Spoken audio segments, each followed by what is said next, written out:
I'll call the meeting to order, and the first item is declarations of pecuniary interest and the general nature thereof. Seeing none, joining me in the council chamber is Tatiana Defoe, City Clerk, Joan Thompson, Chief Administrative Officer for the city, and Mike Bites, our Communications Manager. Item 3 is adoption of the addendum to the council meeting agenda. Moved by Councillor Burbach and Councillor Bunting. Discussion? Seeing none, all in favor? And that is carried. Thank you. Item 4 is adoption of the minutes from the previous meeting dated May 25th, 2020. Moved by Councillor Gaffney and second by Councillor Vasilakos. Any discussion? Seeing none, all in favor? Opposed, if any? And that's carried. Thank you. Moving to the addenda, item 4.2, Stratford alfresco project during COVID-19, and the staff recommendation that's been prepared is that the report entitled Stratford alfresco project during COVID-19 be received for information, and that council provide authorization to move forward with phase 1 related to the installation of up to 50 tables and umbrellas in Market Square, Upper Queens Park. We're going to leave out Memorial Gardens. I'll explain why in a minute. Area outside of the memorial area. So that at this time, I'm asking for that last to be struck because the Legion has expressed some concern until they can get full knowledge of what's planned. So we'll just leave that section off. And that consideration of the City of Stratford liquor and food license application for public spaces or a Market Square public outdoor licensed area with set evening hours be considered as part of a later phase. The report has been submitted, and Councillor Gaffney, you're moving. Seconded Councillor Ingram. Discussion. Councillor Gaffney, Henderson, and Bunting, and Vasilakos. Thank you, Your Worship. I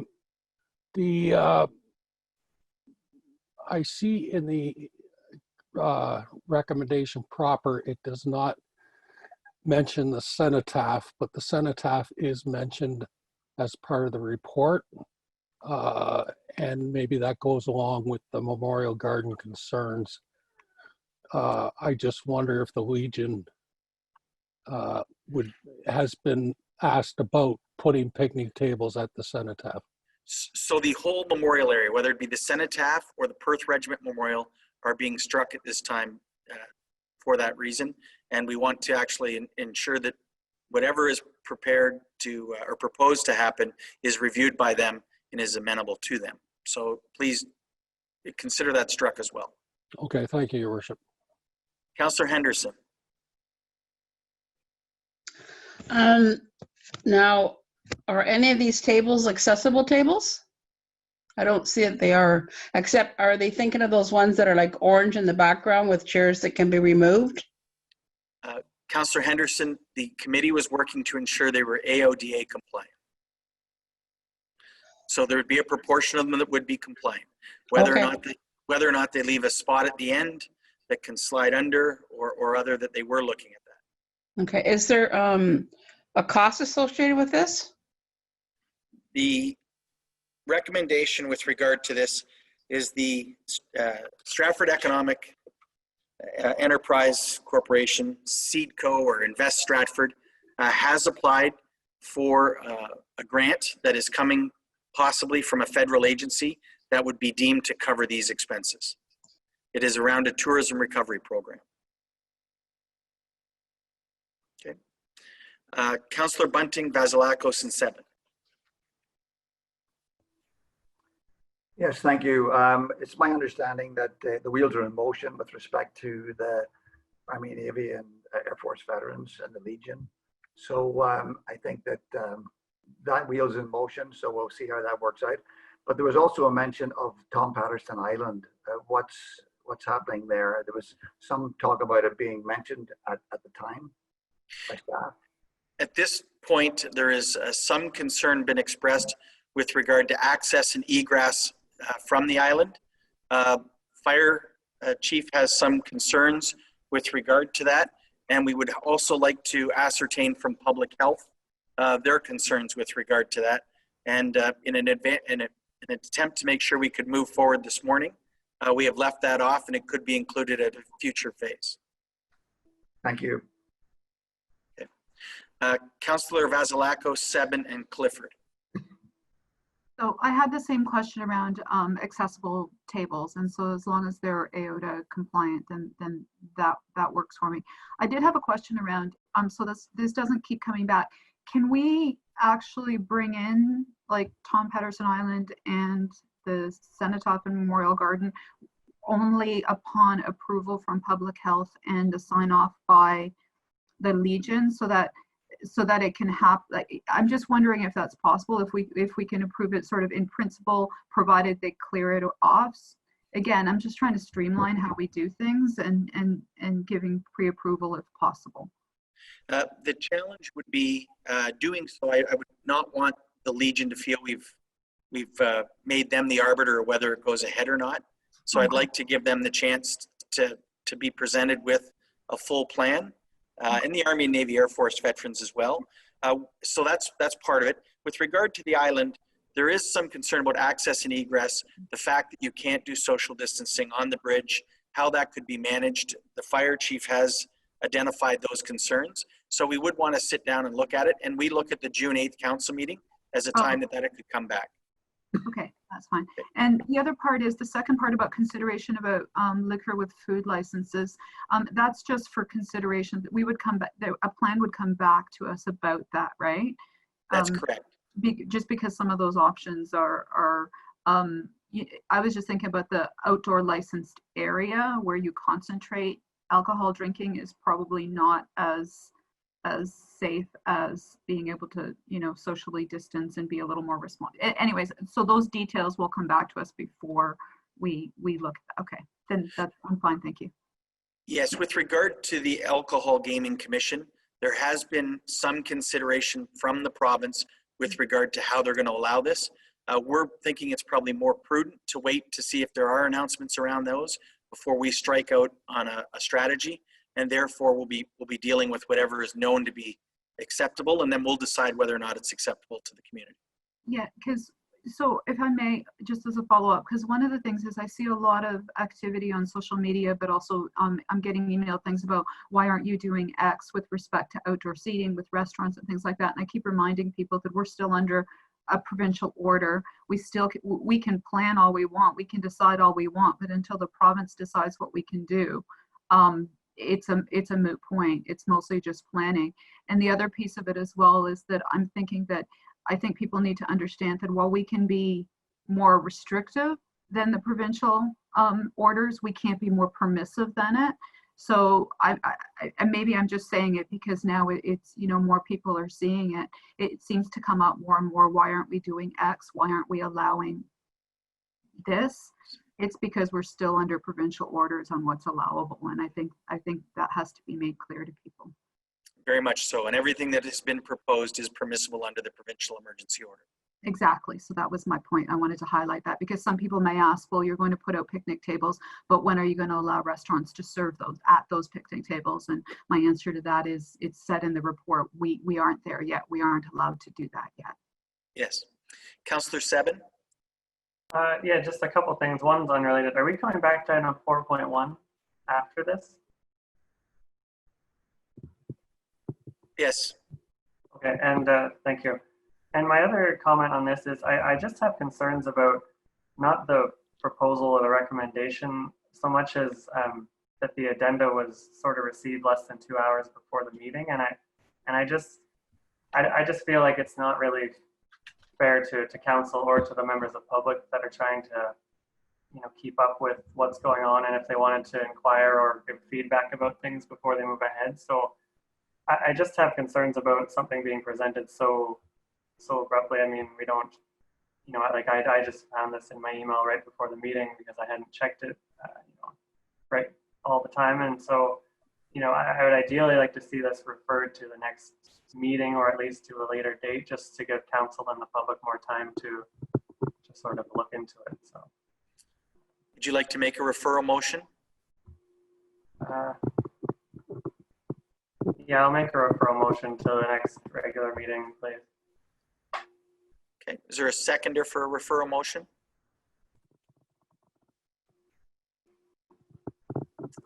Okay, seeing no seconder, do you have anything else you want to add, Councillor Seb? Nope, thanks. That's just my thoughts on that. Okay, Councillor Clifford. Thank you. I was going to ask, are the tables secure? That's my one question. And if they aren't secured, how do we protect them from people picking them up and either taking them or moving them closer together? And how do we protect the tables that people aren't just going to picnic on these tables, like that I come from my house and bring the food, if we're going to support the restaurants downtown? So, Councillor Clifford, the tables are going to be sourced from a local supplier, CRP Plastics. Similar to the furniture that's outside, they can be chained or do certain things to them. The area can be patrolled by volunteers that could be involved in the program. And with regard to people bringing food down, we can put restrictions on that. What we're trying to do today is give them the framework so that the recovery task force can then work with the BIA, the STA, and the others and finalize some of the plans with the broad strokes, but your concerns are noted.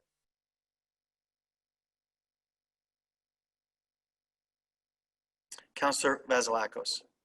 I was just going to add, I do like the part in the report where it says that this purchase of these tables has a long-term plan to it, because it can be used for other events and other purposes, and and they're an investment in what we can do. I will add, those CRP tables they last a lifetime. They require almost no maintenance. They don't have to be stripped and stained and repaired very much. They're I know usually we don't we can't source locally necessarily always, but they are, I think, a really smart investment in terms of future use, not just for as we go through this recovery phase. Thank you. Councillor Burback. Thank you. Just like to add that I really support this motion. I think it's great. I think it's a great initiative. My question would be just a clarification. The BIA will be the owners of the table, or will they be city-owned tables? That will be worked out when we determine the grant process. If we're successful in receiving the money, there will be certain requirements. So that will determine who can own them or have control over them in the future. And Okay. that's to be worked out. Thank you. Councillor Ritzma. Can you take your microphone off mute, please? A question, can you hear me now? Yes. Thank you. Just a question with regards to, are we going to set a length of time on the project? I love the project. I think it's great. But I'm just wondering, is there a bookend on the end of it? At this time, no.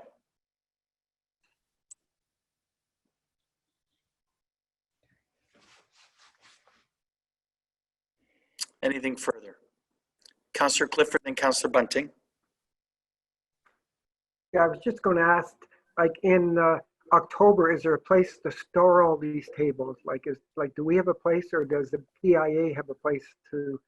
Because it's going to take up quite a bit of room, if I'm not mistaken. So those details are yet to be worked out, Tom, but we do have a very large public works yard, and the CRP tables do not need to be stored indoors. But those details will be worked out over the coming weeks. Councillor Bunting. Yeah, with respect to Tom's previous concern about the tables, it's my belief that they're close to 400 pounds in weight, and they're very large, so it would take quite a few people, and I don't know how they would get them out of there without being spotted. And I do believe that in Market Square, there's cameras, there's surveilling the area.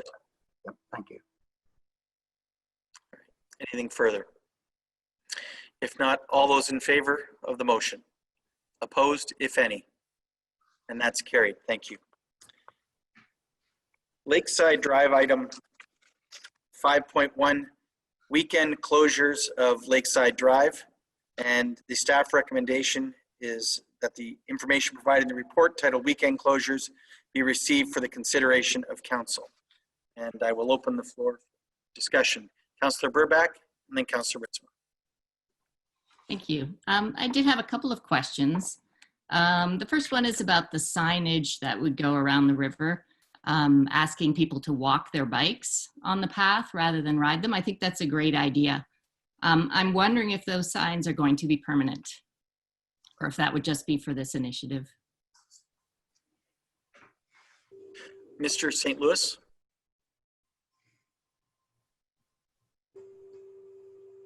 Mr. Delovic or Mr. St. Louis? Through you, Mr. Mayor, I don't believe that's been decided, but it's certainly something we can look at in terms of permanent signage on that initiative. We'll certainly be able to see how that goes during this event. Councillor Ritzman and Councillor Vasilakos. Oh, sorry, Councillor Burback, I apologize. I just had one more question, probably for Mr. St. Louis. Someone asked me about the use of the arena and what would happen in the fall.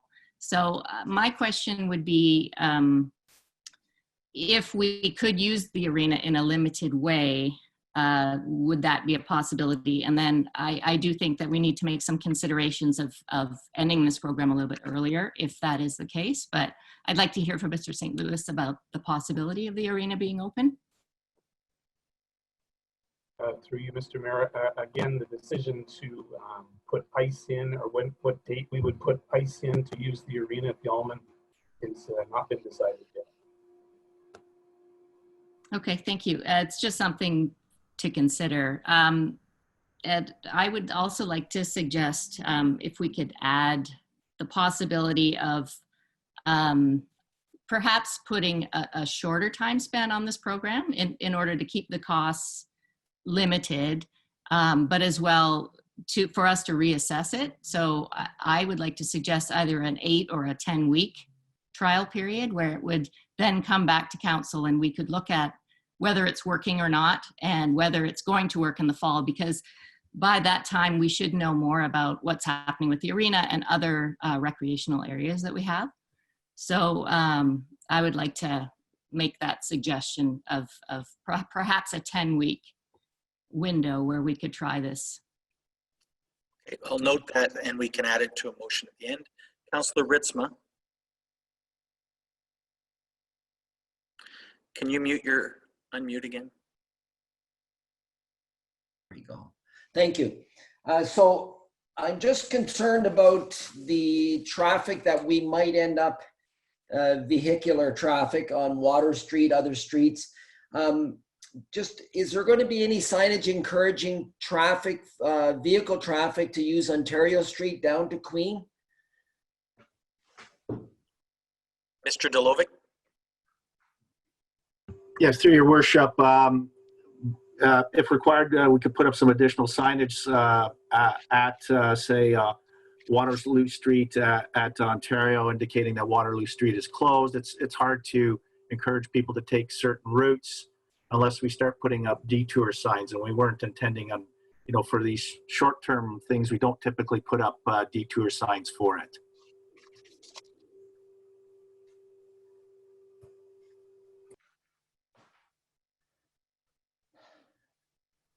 Councillor Vasilakos, Ingram, and Clifford.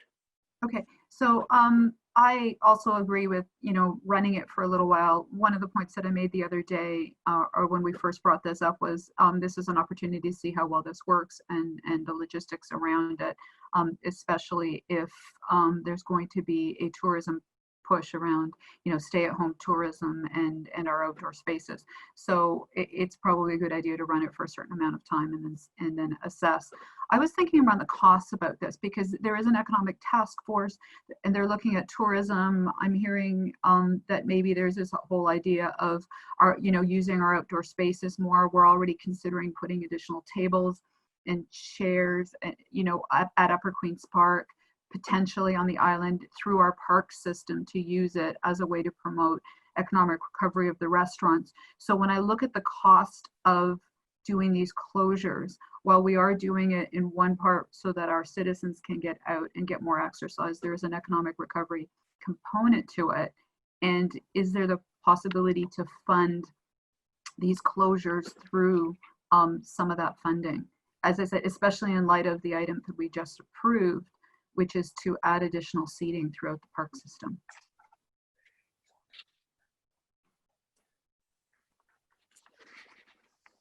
Thank you. Sorry, is that a possibility? I'm just, my question was, is it possible to actually put some of this funding rather than through? Yeah, can we take that back? We have not, we don't have a transfer payment agreement for the grant. So we don't know what all the terms and conditions are. We don't know whether there's a spend period on it. And so we were kind of basing it on what we believe to be our verbal approval. And until we see the devil in the details, I'd like Joan to take that back and work with Joni Gerber at Invest Stratford and the Recovery Task Force, and then work on future phases of this. Okay. Councillor Ingram.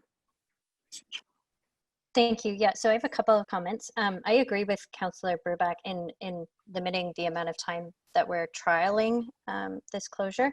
And I would actually like it to be to August 31st, 2020, which aligns with the free parking to date and some of the other initiatives that we have extended right now, just so that we're not doing this for an 8-week time period. And then we've got other things happening at different points throughout the summer months. So if we could trial this as a pilot program to August 31st, 2020, I think that would be a very consistent date.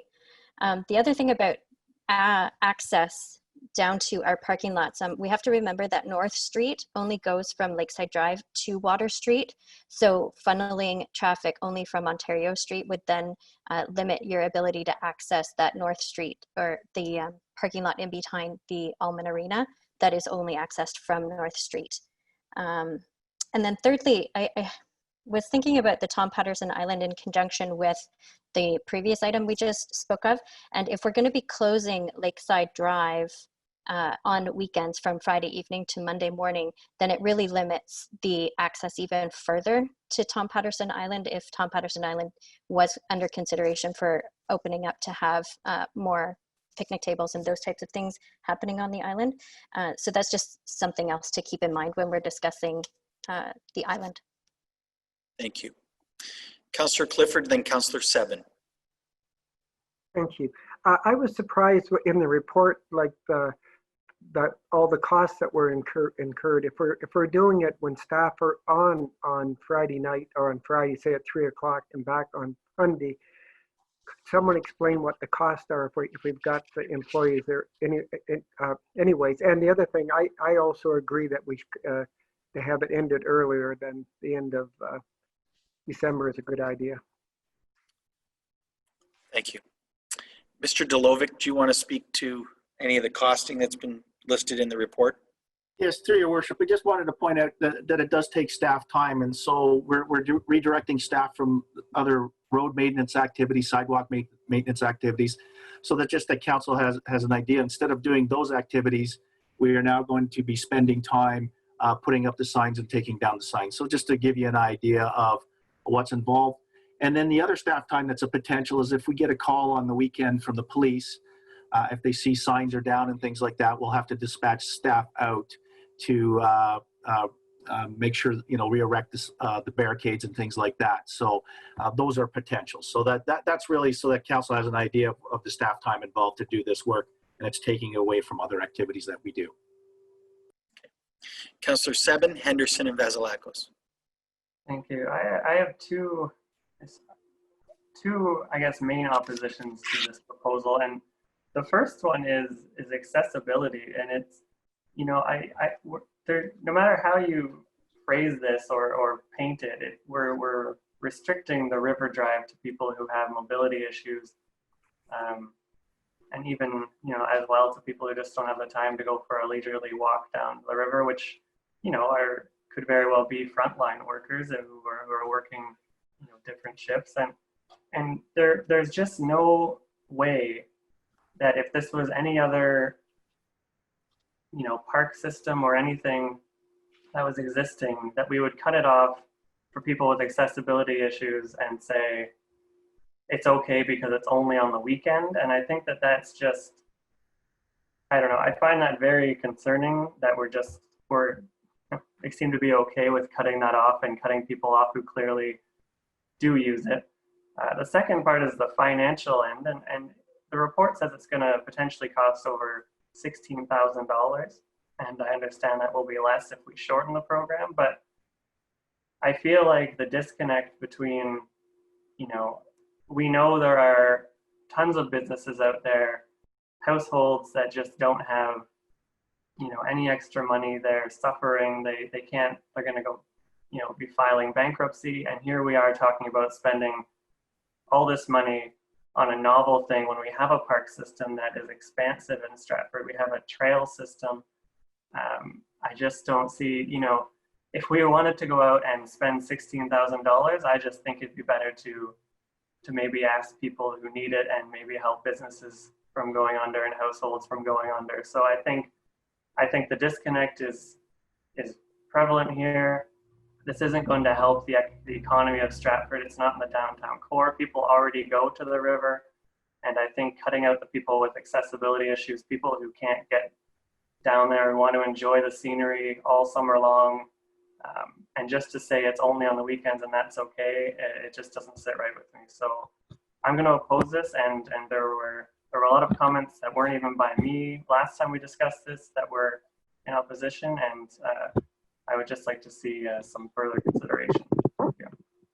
Thank you. Councillor Henderson and then Councillor Vasilakos. Yes, Danielle, I never even thought about the Tom Patterson Island. If we are going to go forward with this, maybe we should be stopping it at Front Street.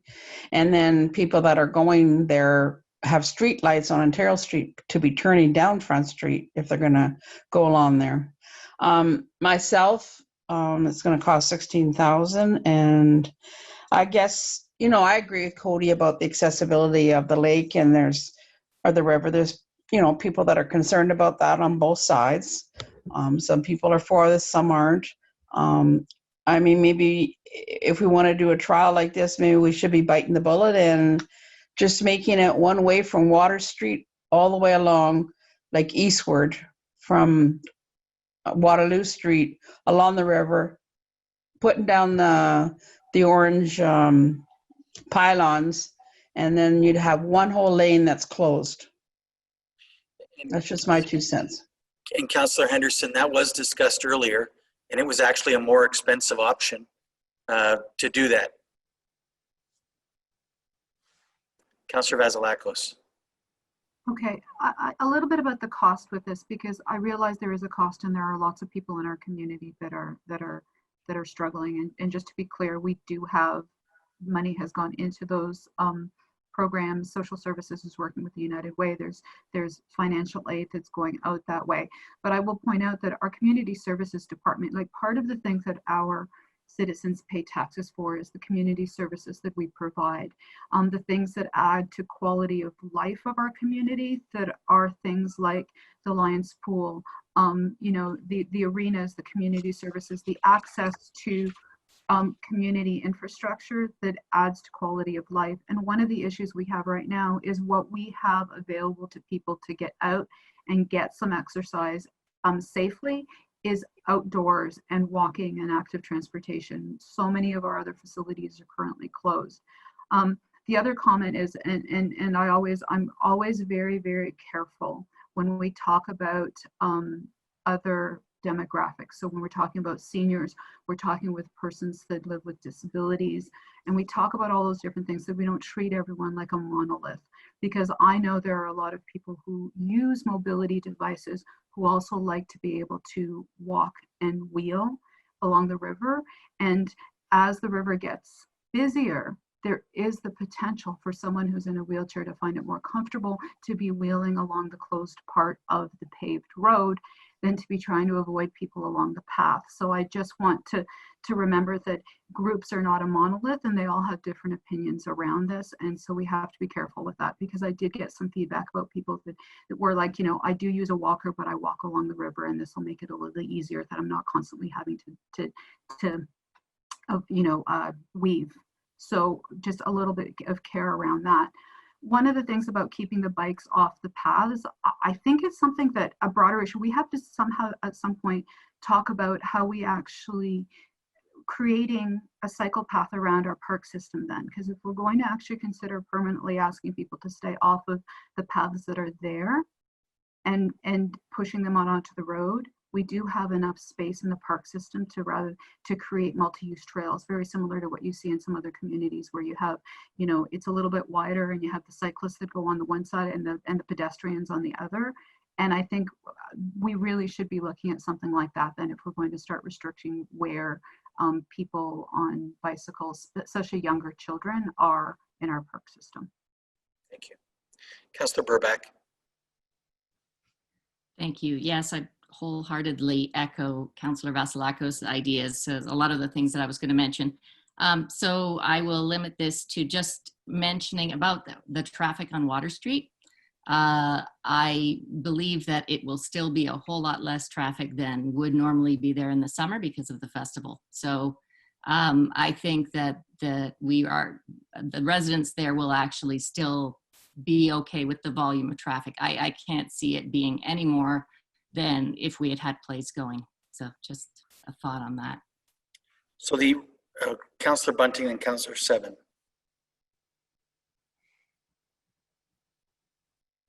Yes, thank you. I just wondered about the disability issue.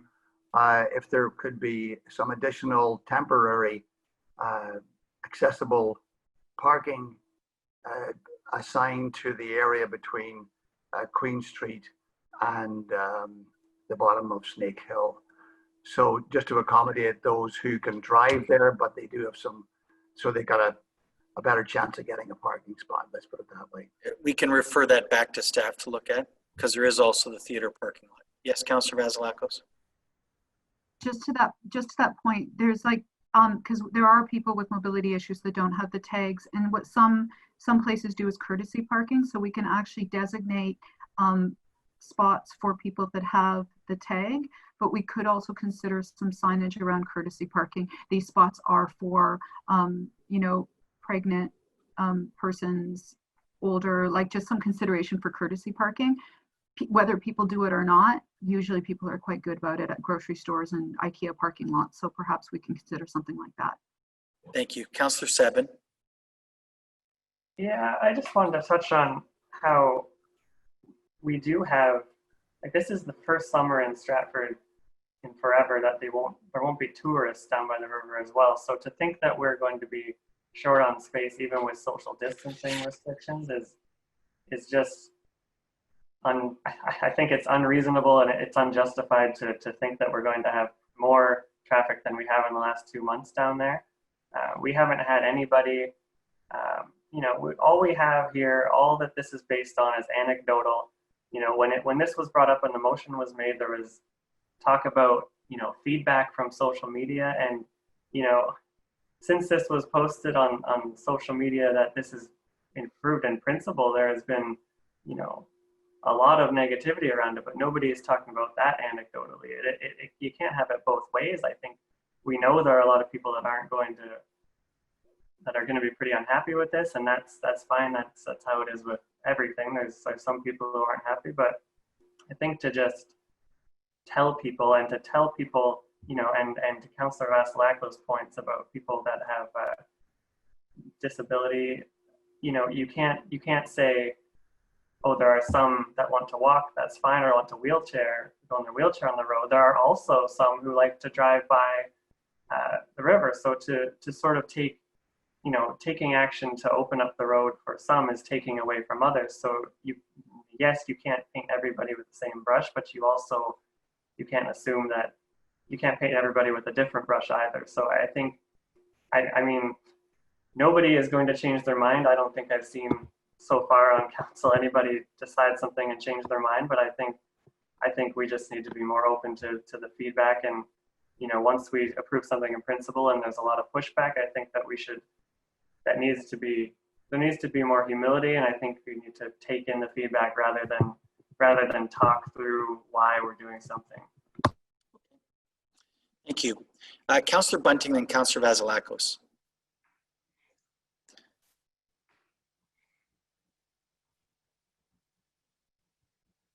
And they both left the conversation. Well, we will wait for them. It looked like their screens had froze.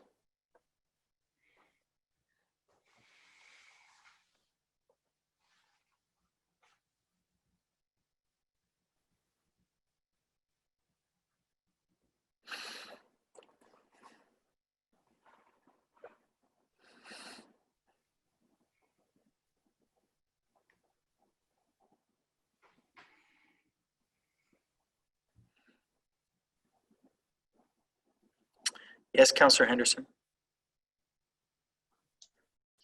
I would like us to consider changing the stop route to Front Street. So, Councillor, we're going to wait till they're back on. Okay. Okay.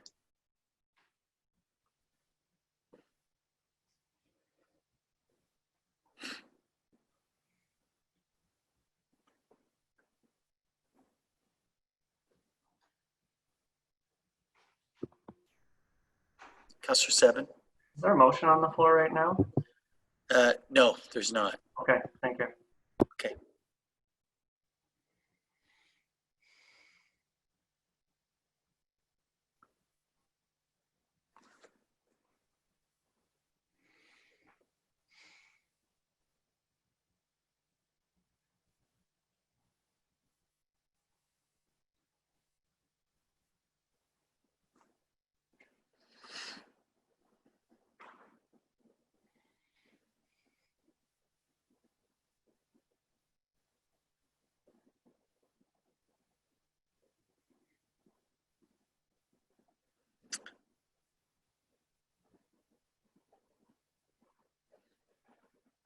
Welcome back. We'll just wait for Councillor Burback and Councillor Bunting. Thank you. Sorry. We had a power out and my modem had to reboot. So it took a couple minutes. My apologies. Although maybe we can talk to Festival Hydro about that. There's a couple of us heading to a Festival Hydro afternoon meeting, so I'll raise your concern over there.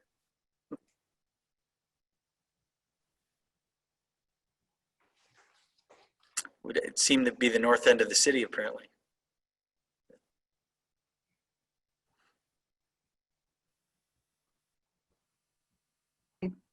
I missed most of that last little bit of discussion from Councillor Seven, but that's okay. We're, move on. Yeah, you'd froze up there.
Councillor Ingram.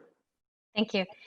Maybe for Mr. Dulovic, just while we're waiting, if, as Councillor Henderson suggested, we changed the stop route from Queen Street to Front Street, I suspect that probably wouldn't change the cost of this project. Am I correct in that? Yes, through your worship, maybe a little bit less on signage and not a huge impact on staff time. And I just want to reiterate, with the staff time during normal working hours, it's not a new added cost. It's just a diversion of staff time for other activities. So I just wanted to be clear on that. And any extra cost would be anything if we had to come in on the weekends. The power is still out at Councillor Bunting and Councillor Burback's house, so they're making provisions to come in probably on their phones. So we'll just be a minute.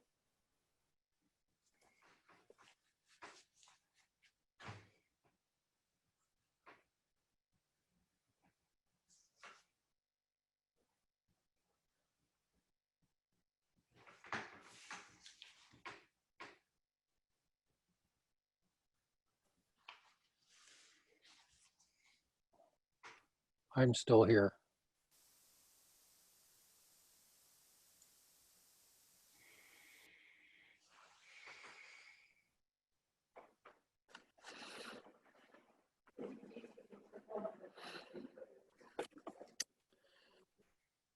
Councillor Burback, have you joined us by phone now?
Dan, I just wanted to say that whatever you did with the mics is perfect. I can really hear you good now.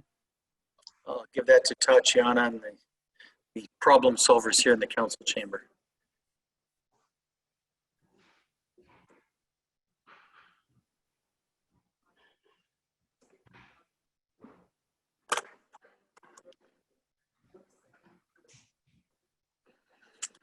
We're providing them the phone numbers to dial in on.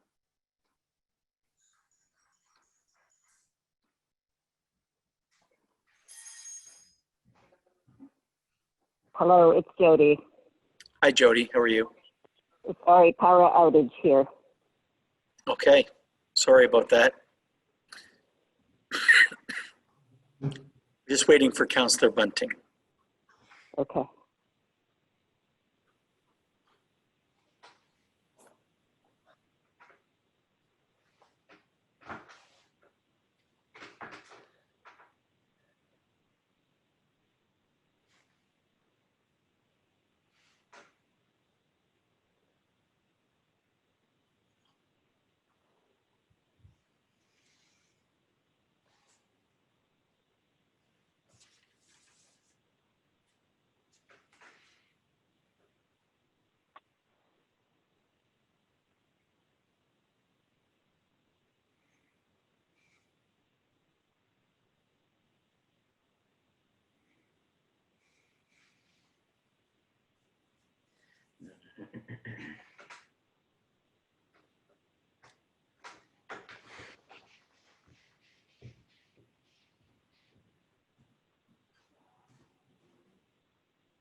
Sorry, Dan, you're muted. Councillor Bunting, are you there on the phone?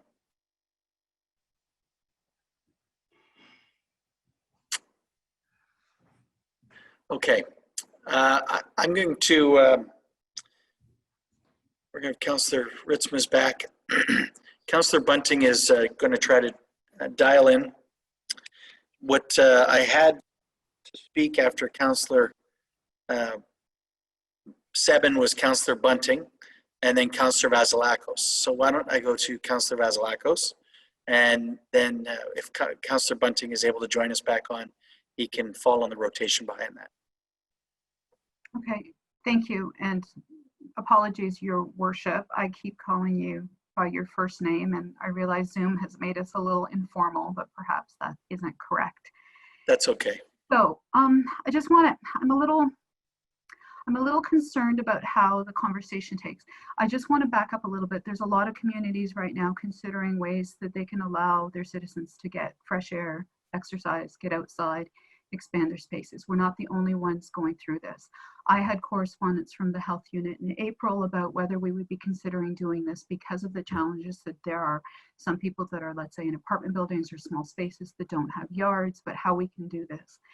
And so while I can, while we try to have this conversation that doesn't get personalized, and I'm just going to go on record on saying that all of the people that are debating this from two different sides have done so respectfully, but I find that Councillor Seven asking that we find humility when we make our decisions, or that we find some humility to change our mind when we've had feedback from public health experts and when other communities are doing the same. I find it very difficult, and I find it very difficult to have debates that balance the needs of our entire community when I'm being asked to have humility. And I would just like it noted that I find that a very difficult thing to do.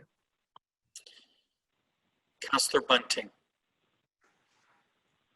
Can you hear me? Yes, we can. Okay, good. My point was that the assertion from Councillor Seven was that he said there's just going to be citizens. I beg to differ on that. There will be people who will be coming here. They may not be staying overnight, but I'm confident that there will be people who will be coming to Stratford other than just the residents of Stratford using this particular area. And it's a magnet for people, locals and visitors alike. So that was my point. Thank you. Councillor Burback. Further to Councillor Bunting's and Councillor Vasilakos' comments, yesterday I actually was contacted by a call-in radio show in London, and they had me on because they are actually having a similar conversation there about some of the pathways in London. And so now a lot of people in London know about this plan. So people are going to come from outside. Will there be as many? No. Well, there won't be as many tourists coming as there would be in a normal season. Will there be people coming that may make it difficult for residents to use the river space? I think that would be true. And I have heard from lots of people, not just on social media, but directly, that they don't feel comfortable the way it is right now. So it would be nice to also consider the people who are already feeling that it's not a safe place, to be able to provide a couple of days of access for those folks as well. Thank you. Thank you. We do not have a motion on the floor. So I'll open it up, and the date of August 31st, if it is moved, was looked as the end of the trial period. Councillor Seven and Councillor Burback. Yeah, I just need to follow up on Councillor Vasilakos' point. I think if we can't take feedback, and I mean, we weren't elected, and this is my opinion, I don't feel like I was elected to just make decisions. I feel like I was elected to listen to people and reflect on feedback and then make decisions. So we have a different opinion on that, perhaps. I apologize if the word humility maybe resonated the way it wasn't meant to, but I think that is what I intended, and I think we need to be receptive to public feedback. Okay. Councillor Gaffney, Vasilakos, then Councillor Burback, I believe you wanted to make a motion. Councillor Gaffney. Thank you, Your Worship. I have some concern, and this may be the place to express it, may not be, but I have concern when we start inviting people from outside the community to come to the community when we're supposed to be staying close to home. This is an endeavor we're undertaking for the citizens of our community. When we start inviting people from London and Toronto and Guelph and Kitchener to our community, we are inviting something that our health department and our provincial and federal officers of health to discourage. And we see what happened in New Brunswick when a doctor went to Quebec for the weekend and brought back COVID and exposed his hospital to it. And so I don't think we should be encouraging other people to come here yet. So thank you. All right, Councillor Vasilakos.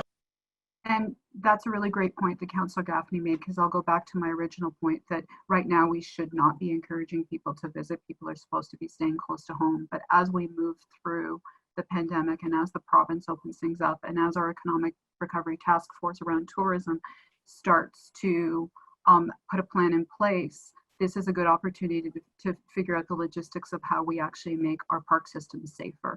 And so we can kill two birds with one stone by doing this. And I'm just, as a follow-up to Councillor Seven, I appreciate feedback. I engaged on feedback in social media and in person. I've had several letters and directly to me, and I've responded to citizens. I do not mind debate. In fact, I like debate. It very useful when we're making decisions. I think what we have to avoid as a council is personalizing the decisions and the debate, and using words like humility is personalization of what shouldn't be.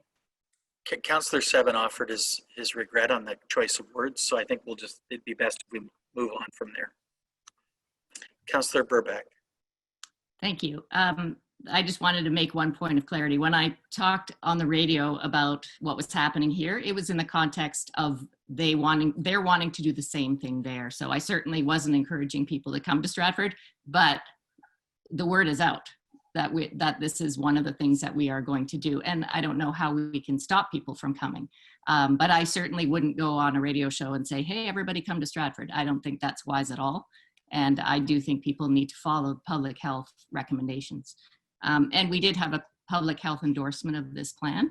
So I would like to make a motion that we carry forward with this plan of closing the road on weekends with the additional signage with an end date or let's say a review date of August 31st. A seconder for that motion. Councillor Ritzma, discussion. Councillor Henderson. I'd like to make an amendment that we have it stop at Front Street, so that makes Tom Patterson Island accessible. Seconder for the amendment. Seeing no seconder, the original motion has been moved and seconded. Seeing Councillor Seven, Councillor Ingram. I just like to request a recorded vote, please. Yes, Councillor Ingram. So I want to thank Councillor Henderson for that offering the amendment. The problem that I have with it is that it does really shorten the route for the closure. And then if you have quite a few people using the roadway, then you're just shifting the people over to the sidewalk or the pathway for the rest of Lakeside Drive, going all the way to the bottom of Snake Hill.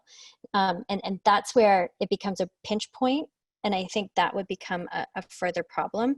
So the idea of closing it at Queen Street opens up all of Lower Queens Park, where people can then move off of the roadway, either onto Lower Queens Park or onto the pathway, and it gives them two different options, whereas between Front and Queen, it's not as easy to do that. So I just thank you for Councillor Henderson for offering that amendment. I think it becomes a pinch point. Okay. All right, seeing no other hands, I'll invite the clerk over to conduct the recorded vote as requested. So Ms. Defoe.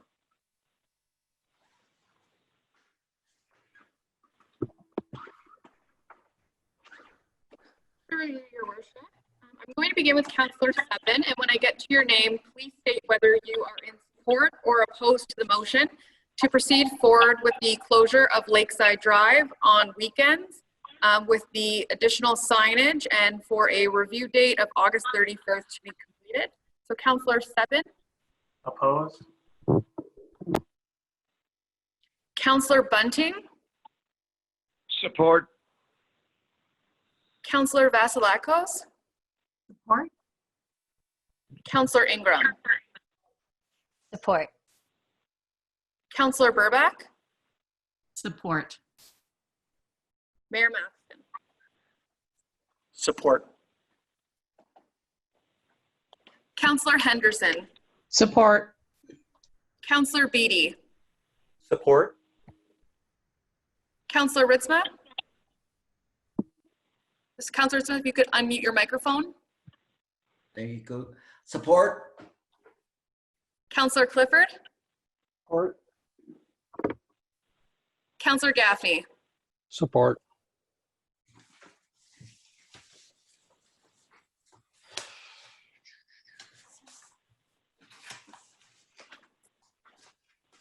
The motion carries 10-1. Now moving on to the next item. Councillor Vasilakos. If I could, at this point, could I make a referral to staff to come up with some kind of a plan to make the river, add it to some of the cycling infrastructure that we're looking at? I am a little concerned that we don't have a long-term plan for how we'll support cycling in the river system if we're also going to now move bicycles off of the trail. I would just suggest if we do that, it should go to the master plan and be part of that. Is that what you're thinking? Yeah, the master plan has gotten a little turned around in some of its implementation, but I think maybe refer it to staff to look at the master plan and see what was in that plan, and then maybe pull something out that can be reviewed by active transportation once it starts again, the advisory committee, but also to bring back to infrastructure, transportation, and safety when it comes, when we're able to get back to normal activities again. Right. Seconder, Councillor Burback. Sorry, Councillor Seven, did you wish to speak? Okay.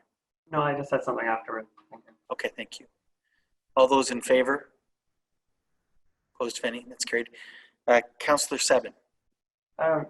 Did we pass something just now? Was the bicycle portion included in the motion, or did I? No, the report was that bicycles not be on, that were in the report, that they not be on the path, and that signage be included. And then the overall with regard to whether or not there's new bike path or route around the river be referred to the master staff to look at how it coincides with the master plan. Okay, so part of the motion of closing Lakeside was to have people walk their bicycles on the pathway? Yes.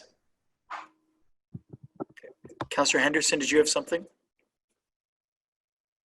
I was just going to ask, so basically what we're saying is you walk your bicycle around the whole river at all times, not till just Queen Street, right? Councillor Burback. Yeah, just to clarify, bikes should be on the road, whether the road's closed or not. And I think what Councillor Vasilakos is asking is that we should take a look at something a little bit more permanent for down the road, especially if federal money is going to come forward for green infrastructure. This might be a project that we could get some federal money for, perhaps putting in some sort of multi-use path that would, I mean, I think on the south side of Lakeside, there is no sidewalk. So it does force people to either walk on the grass, even when they're going to the festival. If they've parked on one of the parallel spots, they do need to walk on the grass. There is no pedestrian infrastructure or cycling infrastructure to accommodate anybody except for the path along the river. So it would be nice to have some additional infrastructure to keep pedestrians and cyclists safe in that area. Thank you. That's a much larger question than I think we're going to settle here today. So I had Councillor Seven and Councillor Henderson. Yeah, I just wanted to note, I would have liked to see, I'd like to see a separate discussion around the bikes not on the pathway. I mean, I you know, as somebody, you know, I see bikes on the pathway, especially, I'm particularly talking about the north side, not so much the south side. I think the south side of the road is more appropriate. I think the north side, though, it's you know, for many cyclists, it's probably quite an enjoyable ride, and there is lots of room beside the path. So I don't know if there's a way that we can have a separate discussion around that, rather than I feel like it was lumped in and we didn't really have a discussion about that.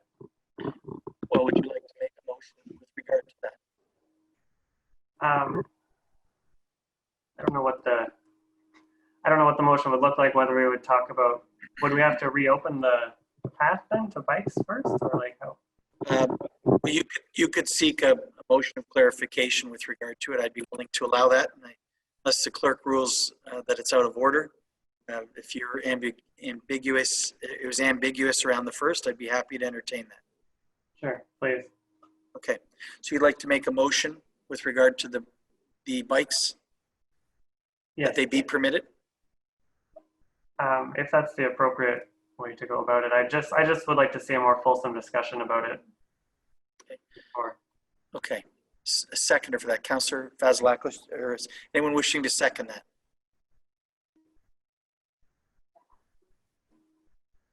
Excuse me. It's specific to Lakeside Drive.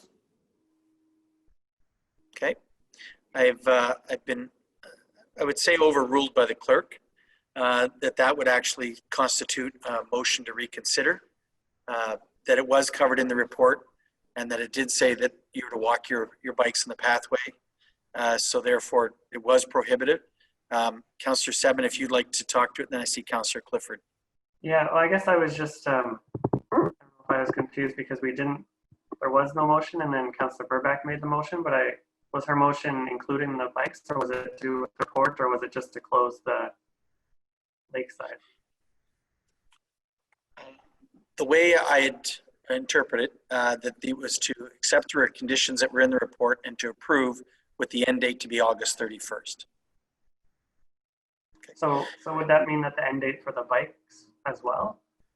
I guess, yes, it would be. If they're prohibited now, then that would then mean that if it did not continue after August 31st, it would revert back to what has been previous practice. I see your hand, Councillor Vasilakos. Okay.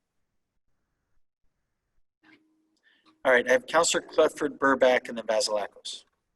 Thank you.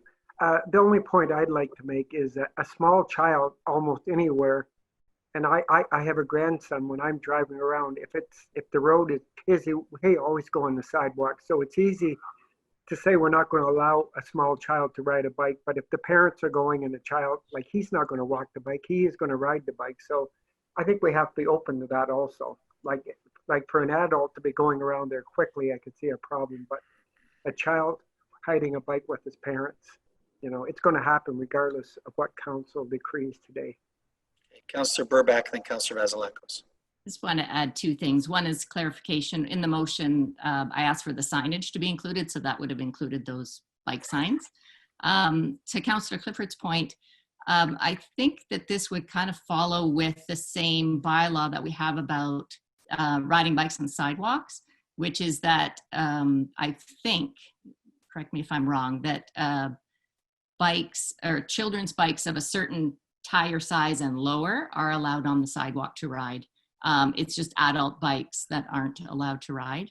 I'm pretty sure that's the way our bylaw is at the moment. So I would think that the same type of recommendation would be for the path around the river. And in active transportation circles, there is a big emphasis on being able to divide cyclists from pedestrians, because it does mixing cyclists and pedestrians together. If you don't have a wide enough path, and I read that path is 1.8 meters wide. The north side, it's actually narrower. So that does increase the chances of collisions. So we want to make sure that pedestrians are safe on the path. If I can point out, it's been raised here, the CAO has pointed it to me, is that the bikes, we're asking them in the closed portion not to be on that. Therefore, they can use the road, which has been closed for that very portion. As it relates to the rest of the river drive, or the lakeside drive, they can then return to the path as it is currently. So they're not prohibited from being in the area. We're asking them to take to the road, where it should be quite safe because there is no traffic. Okay. Councillor Vasilakos. So that's the point that was the exact point I was going to make, because it came up earlier. It's the signage is for when, we're going to open it up. But the other part of it as well is like bikes, have the park system, right? When like Councillor Seven pointed out, the cyclists can go out on the grass. I don't think we have any rules against cyclists using the grass in our parks or riding in our parks, period. It's how they share that path with pedestrians. And so if I read the motion that it's when the road is closed, people should be using the road for cycling. And one of the things that we got feedback from the health unit was that it's a great opportunity for those kids who want to learn how to ride their bikes to get out in a nice open, paved area to ride their bikes when there isn't any, conflict with pedestrians. So, and as I said, the North Shore, I see cyclists all the time, but what's great about that is they don't have to stick to the narrow path. They go out on the grass and they can ride wherever. I don't think there's any restrictions on that. Yes, and I want to caution that the health unit information that was received late yesterday did not come through with a normal process of going to the director of the CAO. So we don't have any record of soliciting that opinion, nor did Dr. Clausen have any record of it actually being forwarded to us on her behalf. So I just caution us not to use that type of document where somebody had written it without actually going through the proper process so that we actually document the information we're using. And I just say that. Councillor Seven. Just thank you for the clarification. My concern was that we made a sort of bigger decision than I was thinking we were, but thank you for the clarification. No problem. Thank you. All right. With that, I believe that the motion then becomes moot, and we don't need to move on. I think we've clarified that. So item 6 is reading of the bylaws, and it is the confirmatory bylaw for today, and it can be moved to first and second time. Councillor Beattie and Councillor Vasilakos. All those in favor? Opposed, if any, and that's carried. And the third and final reading of it is Councillor Gaffney and Councillor Clifford. And all those in favor? Opposed, if any, and that's carried. And a motion to adjourn this afternoon's proceedings is Councillor Ritzma and Councillor Vasilakos. All those in favor? Opposed, if any, and that's carried. Thank you. Have a good afternoon, everyone.